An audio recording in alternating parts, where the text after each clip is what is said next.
जिस पुलिस के बूते यूपी में कानून इंतजाम को बेहतर करने का दावा किया जा रहा है, उसकी कारकर्दगी पर सवाल उठने लगे हैं। बाराबंकी में एक पुलिस एहलकार ने होटल पर जमकर हंगामा किया।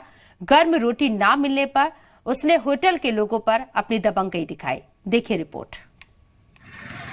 नशे में धुत और अपनी वर्दी का रौब झाड़ते ये है यूपी पुलिस का सिपाही। वर्दी में शर्मनाक हरकत करते हुए ये पूरे पुलिस महकमे को शर्मसार कर रहा है। इस नशेड़ी पुलिस जवान ने होटल पर जमकर हंगामा मचाया।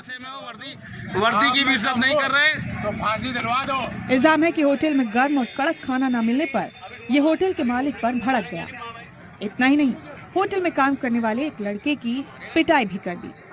हमारे यहाँ से ऐसे अंदर घुसा है, जबरदस्ती बैठ के कैंट के खाना लगा, तो हमने एक थाल खाना इनको लगा दिया। उसके बाद खाने लगे, 2 रोटी खा चुके थे, तीसरी रोटी इन्होंने कहा खड़ी कर दो, इनके नशा ज्यादा हावी हो गया था। शराब के नशे में मुलजिम इस पुलिस एहलकार ने होटल के दूसरे मुलाजमीन के साथ भी मारपीट तो की ही, बीच बचाव करने वाले साथी पुलिस वालों के साथ भी बदसलूकी की। काफी देर तक इस नशेड़ी पुलिस वाले का हंगामा जारी रहा। मुतासिर लोगों ने मुलजिम के खिलाफ कार्रवाई की मांग शुरू कर दी है, जबकि मकामी लोगों का कहना है कि ऐसे पुलिस वालों के रहते आम लोगों को इंसाफ की क्या उम्मीद रहेगी। ब्यूरो रिपोर्ट, जी मीडिया।